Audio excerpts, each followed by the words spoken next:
2019년 말 시작된 코로나19 사태가 장기화되면서 최근 코로나19 이후의 시대를 말하는 포스트 코로나 시대를 맞이할 준비를 해야 한다는 이야기가 활발히 논의 중입니다. 그 가운데 기본소득에 대한 논의가 연일 화제로 떠오르고 있습니다. 기본소득은 모든 사람에게 재산이나 노동에 상관없이 무조건 정기적으로 일정 금액을 지원하는 제도입니다. 모두에게 아무 조건 없이 동일한 금액을 지급하는 기본소득. 하지만 기본소득 실현에 대한 사람들의 의견은 분분합니다. 그랬을 때 기본소득 방식은 소득 부장 효과도 떨어지고 사각지대 해소의 실효성도 떨어지고 뭐 경기 진작 효과도 떨어지고 여러 가지로 기존의 사회보장 급여 방식을 강화하고 그다음에 그 접근성을 높여서 사각지대를 해소하는 그 대안에 비해서 효과성이 떨어진다고 봅니다. 현재의 사회보장제도가 이 문제가 많고 그런가 하면은 재정적 지속 가능성도 지금 없어요. 지금 공적연금 같은 경우 수혜를 잘 받는 사람들은 잘 받지만 이게 또 재정적 지속 가능성도 없기 때문에 어차피 개혁을 해야 되는데 우리가 그런 이중적인 사회보장을 계속 지속하면서 조금씩 사각지대를 조금씩 메꿔 나가느냐. 지난 20년간 사각지대 해소하겠다고 무슨 두리누리 사업 했지만은 거의 개선이 안 되고 있습니다. 그럴 바에야 21세기형 새로운 소득보장제도로서의 기본소득을 지금 빨리 도입하는 게 좋다. 기본소득 도입에 대한 찬성과 반대 의견이 팽팽히 맞서는 가운데 현재 지자체 중 기본소득 도입에 가장 적극적인 준비를 하고 있는 것은 경기도입니다. 경기도의 기본소득 관련 추진 계획과 이재명 경기도지사의 의견을 바탕으로 기본소득 도입에 대한 사람들의 다양한 의견과 더불어 기본소득 실현에 앞선 과제들을 현장 포착 사실은에서 알아봅니다.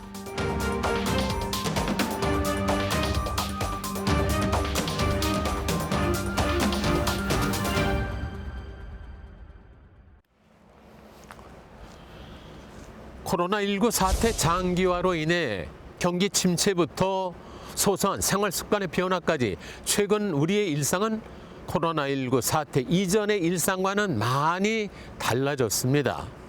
이에 따라 코로나19 이후의 시대를 대비하기 위한 방법 중 하나로 기본소득에 대한 논의가 뜨겁습니다. 그렇다면 포스트 코로나 시대의 대비책으로 왜 기본소득에 대한 이야기가 나온 것인지 그 이유에 대해서 알아봐야 되겠습니다.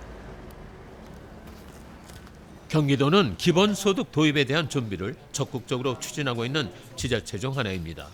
제작진은 성현숙 경기도 비전 전략 담당관에게 기본소득 논의가 시작된 이유와 배경에 대해서 물어봤습니다. 우선적으로는 현재 이제 장기적인 경기 침체 상태인데 이거는 수요와 공급이 서로 균형이 지금 맞지 않는 상태이고 그래서 개인의 소비 역량을 좀 늘려서 소비를 좀 촉진시키자 전 사회적으로 그러자라는 취지가 있는 거고요. 또 멀리 봤을 때는 4차 산업혁명 시대에 사람의 일자리를 기계가 많이 대체하게 되기 때문에 그렇게 되면은 기존의 노동으로 우리 사회의 부가 재분배돼 왔었는데 그게 통로가 막히게 되는 거잖아요. 그래서 어떤 새로운 사회 시스템 그리고 새로운 부의 재분배를 좀 모색하기 위한 하나의 방안으로 나오게 된 것입니다. 성현숙 비전 전략 담당관은 기본소득 논의가 코로나19 이후 경기 부양과 제4차 산업혁명 시대에 대한 대비에서 시작됐다고 말했습니다. 그리고 기본소득 도입의 가장 큰 기대 효과로는 경제 선순환 효과를 꼽았습니다.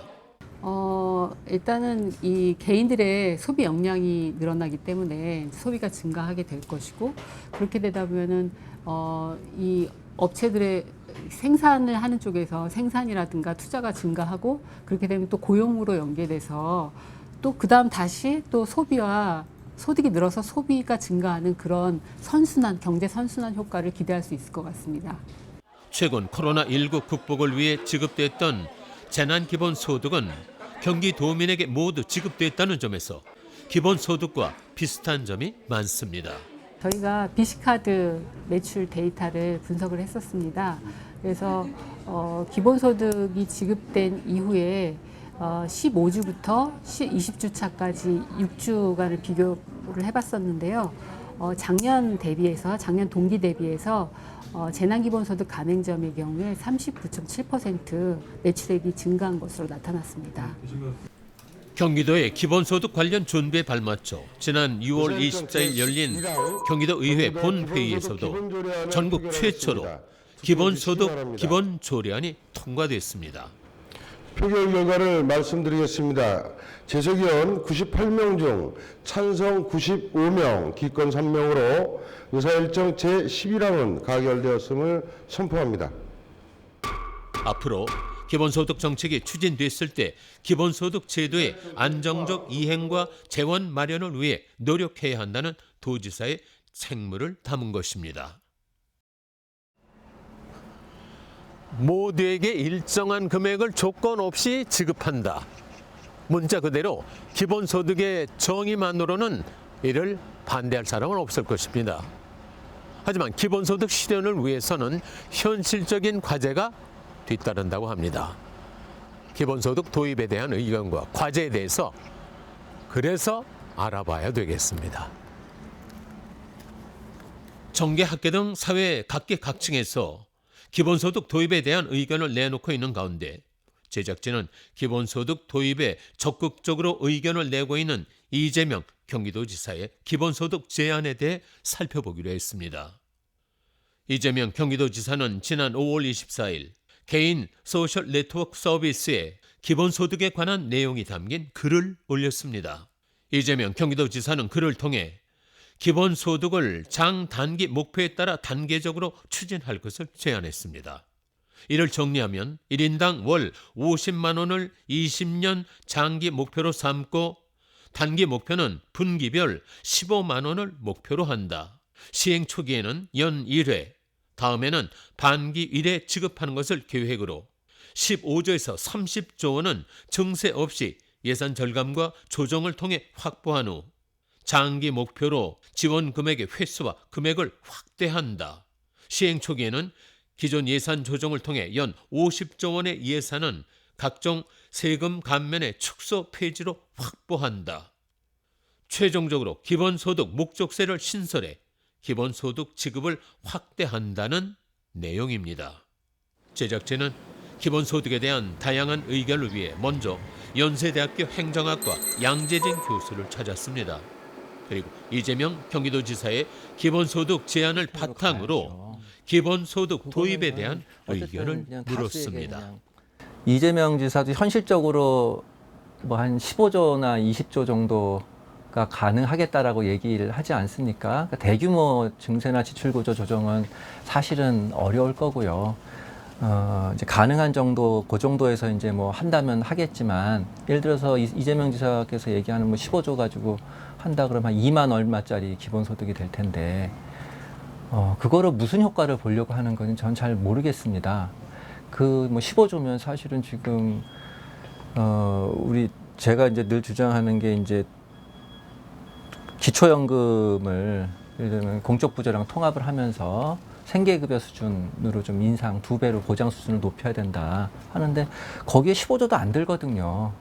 그런 식으로 해서 지금 40% 정도가 빈곤선 이하라고 하는 노인분들의 소득 보장을 강화하는 쪽으로 그런 돈을 마련이 되더라도 써야 될 것이지. 뭐 양재진 교수는 기본소득 도입에 부정적 입장을 밝혔습니다. 기본소득 지급에 투입될 예산을 오히려 기존의 사회보장제도의 방식을 강화, 개선하는 데 투입해야 한다는 것입니다. 소득보장의 실효성이 없다. 왜냐하면 다 필요 없는 사람까지 나눠주다 보니까 급여가 높을 수가 없어서 사각지대에 진짜 급여가 필요한 사람한테 제대로 해주지도 못하고 실효성이 없는 거여서 이제 일단 기본적으로 반대를 하고요. 그 다음에 뭐 추가적으로 말씀 달라고 하자면, 우리 이재명 지사께서 얘기하듯이 무슨 경제적 효과 같은 게, 뭐 소비 증대가 필요하니까 나눠주자.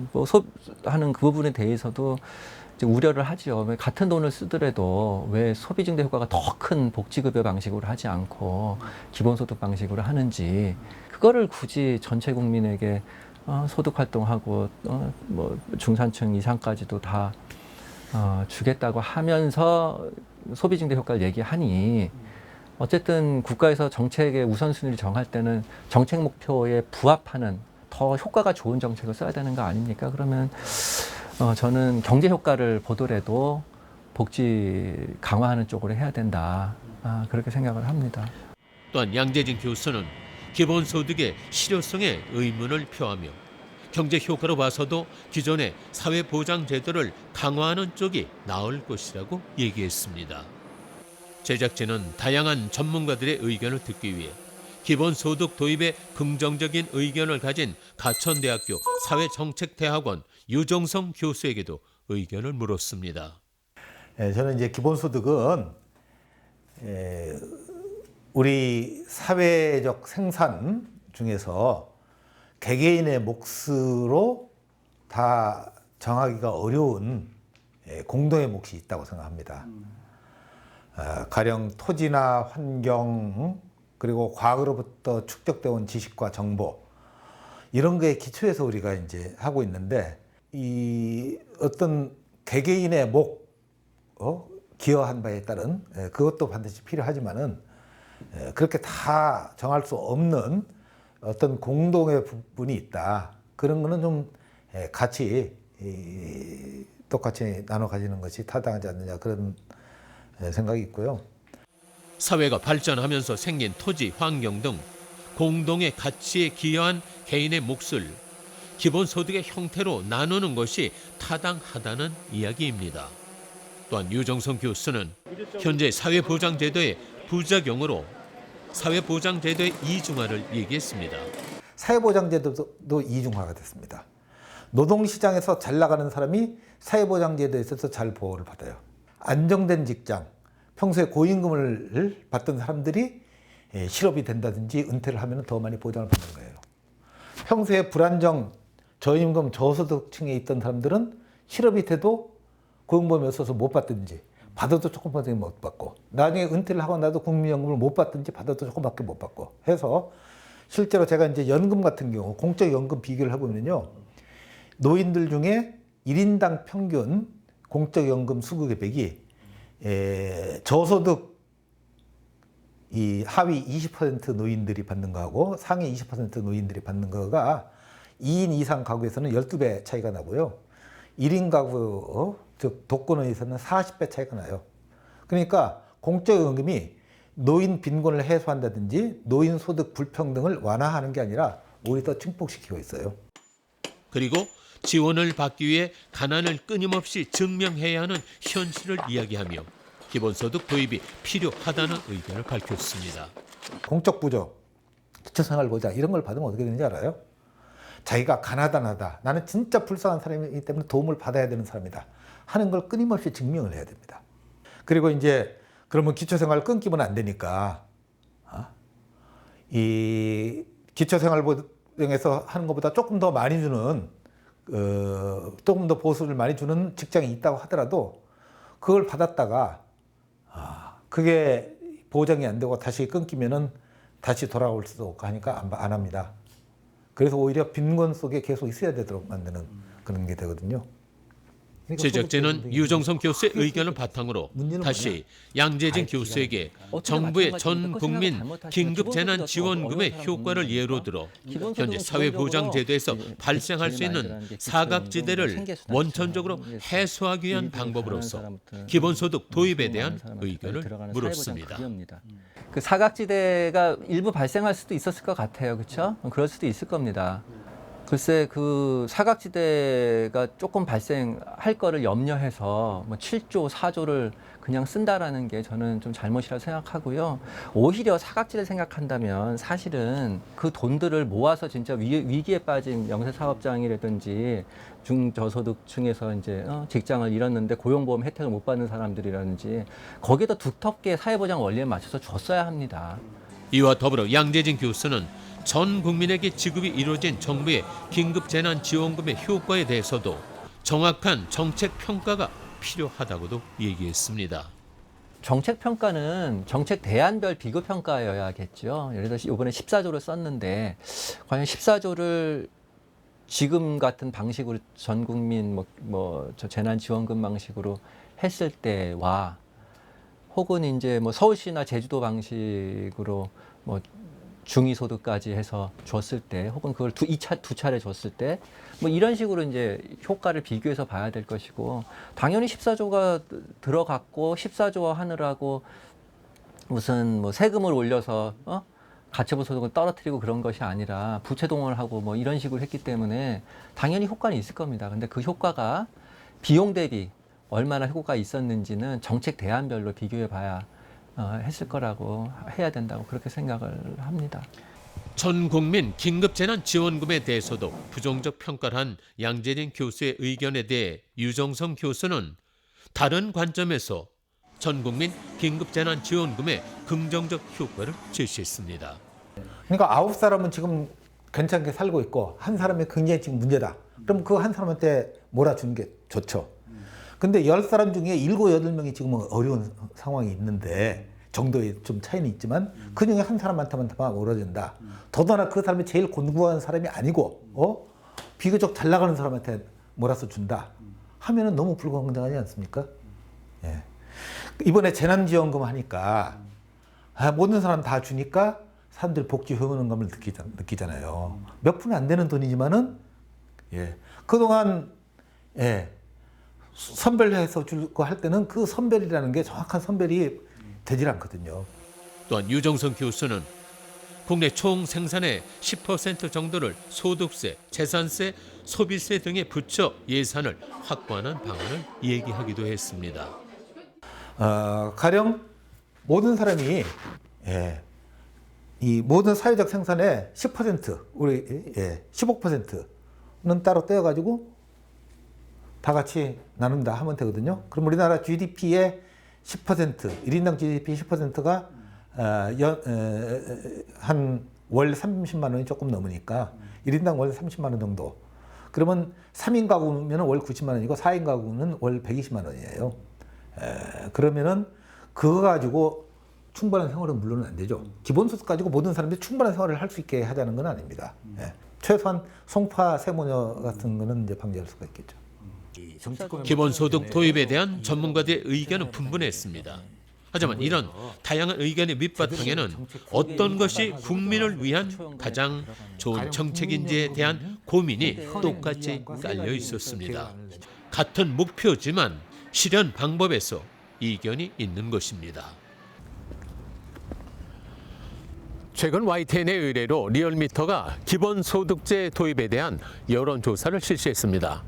전국 만 18세 이상 성인 500명이 응답한 이번 여론조사에서 기본소득제 도입 찬성이 48.6%, 반대는 42.8%, 잘 모른다는 대답은 8.6%였습니다.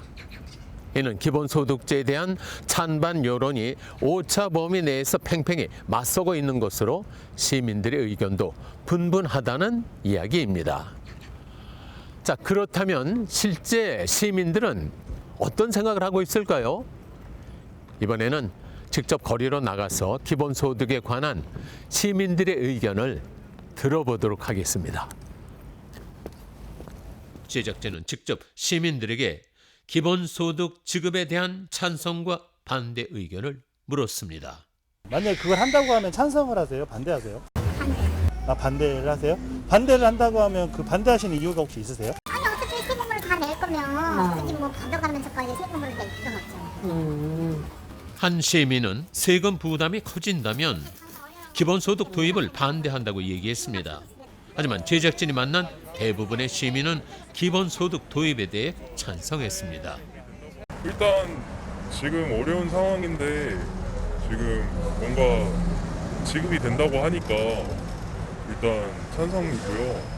주면 좋죠. 저희야 뭐 받으면 좋으니까 너무 이제 치우치지 않게 한쪽으로 치우치지 않게 그렇게 줬으면 좋겠어요. 그러니까 내 생활에 버틸 수 있잖아요. 내가 돈 얼마 못 버니까 그게 생활비에 버틸 수 있잖아요. 특히 한 시민은 기본소득이 국민을 위한 최소한의 안전망이 돼줄 수 있을 것 같다고 얘기하기도 했습니다. 나라 선진국이나 다른 나라에서도 시도하는 경우가 많이 있었는데 이제 그게 사회에 대한 이제 최소한의 안전망이라고 생각을 하거든요. 그래서 이제 파산이나 아니면은 정말로 이제 사회생활이 어려워지는 사람들을 이제 구제하기 위한 그 국가에서의 일정 부분의 책임이라고 생각을 하거든요. 그래서 이제 기본소득에 찬성을 합니다. 또한 제작진이 기본소득의 지급 형태에 대해서 묻자 시민들은 긴급재난지원금, 재난기본소득처럼 지역화폐로 지급이 가장 효과적인 것 같다는 얘기를 했습니다. 현금은 솔직히 나쁘게 악용될 수도 있으니까 지금처럼 카드로나 포인트로 상품권 같은 형식이 제일 좋을 것 같아요. 지금 이제 정부에서 시행하고 있는 이런 이제 요번에 시행했던 이런 이제 체크카드 형태나 뭐 이런 방법이 제일 괜찮은 것 같고요. 좀 지역 활성화를 위해서 좀 지역 화폐 같이 이렇게 두는 게 좀 더 좋을 것 같아요. 제작진은 기본소득 도입에 대한 최선책을 찾기 위한 방법은 없을지 유정성 교수에게 물어봤습니다. 그러니까 이 복지 선진국 중에서도 북유럽 국가들은 모든 국민들 개개인의 소득과 이 재산에 대한 정보가 다 공개가 됩니다. 그만큼 투명해요. 그러니까 조세 제한이 없습니다. 그런데 우리는 소득이나 세금을 갖다가 철저히 비밀로 하고 개인정보를 하고 이 정책 연구하는 사람들, 학자들한테도 그 정보를 제대로 잘 안 주거든요. 그래서 저는 이 정보 공유가 제일 중요하다고 생각하고요. 또 하나는 이 가령 기본소득을 하는 게 좋으냐, 또는 기존 사회보장제도를 더 확대하는 게 좋으냐, 또는 두 가지를 어떻게 조합하는 게 좋으냐. 저는 기본소득을 하더라도 기존 사회보장제도를 다 해체하자는 게 아닙니다.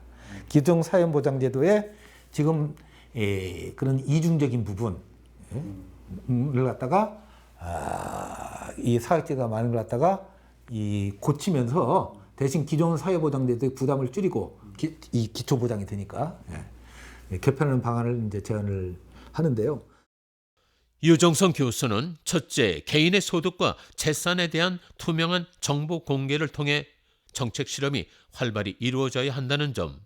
둘째, 이 정책 실험을 통해 기본소득과 현재의 사회보장제도를 개편하는 방안을 얘기했습니다. 기본소득을 지급하려면은 기본적으로 이제 많은 재정이 투입이 돼야 됩니다. 그래서 장기적으로 볼 때는 증세까지도 필요할 텐데요.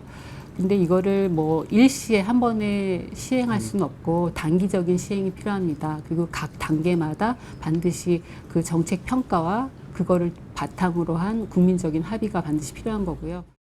국민적 공감을 바탕으로 기본소득 도입에 대한 모범 답안을 제시하기 위해서는 기본소득 도입에 관한 활발한 논의가 필요합니다. 이에 대해 시민들은 인터뷰에서 정치인들에게 당부의 말을 남겼습니다. 밥그릇 그만 좀 하시고 정말로 국민을 위해서 좀 제대로 된 법안을 만드시고 해외 연수 가시는 걸로 뭐라 하는 게 아니고 가서 제대로 좀 보고 배워와서 우리나라에 맞게끔 좀 실적에 맞게끔 그렇게 하시면 좋지 않을까 생각을 합니다.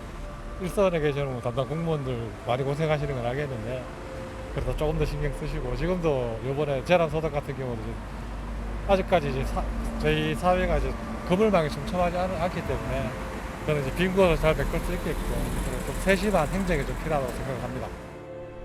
국민을 대표하는 정치인의 자리에서 가장 효과적인 방법을 위한 논쟁은 필요하다.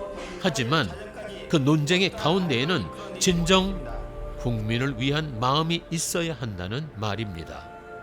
기본소득 논의에서 가장 중요한 것은 정치 이념이 아닌 국민을 위한 것이라는 사실을 다시금 새겨야 할 때입니다. 어떤 정책도 시행과 동시에 완벽한 결과를 얻기는 힘듭니다. 다만 활발한 논의와 실험을 통해 정책의 부작용을 줄이고 올바른 방향을 찾아갈 수는 있습니다. 기본소득에는 예산 마련과 증세라는 가장 큰 숙제가 남아 있습니다. 기본소득 정책에 관한 국민적 합의와 지속적인 논의, 실험이 필요한 이유입니다. 코로나19 위기 속에 우리는 K-방역이라는 우리만의 대응으로 세계 주목을 받았습니다. 기본소득 혹은 어떤 정책이 되더라도 그 정책은 정쟁이 아니라 코로나19 이후의 시대, 안정된 국민의 삶을 위한 구상이어야 합니다. 대한민국 국민에게 맞는 K 정책이 필요한 것입니다. 지금까지 현장 포착 사실은이었습니다.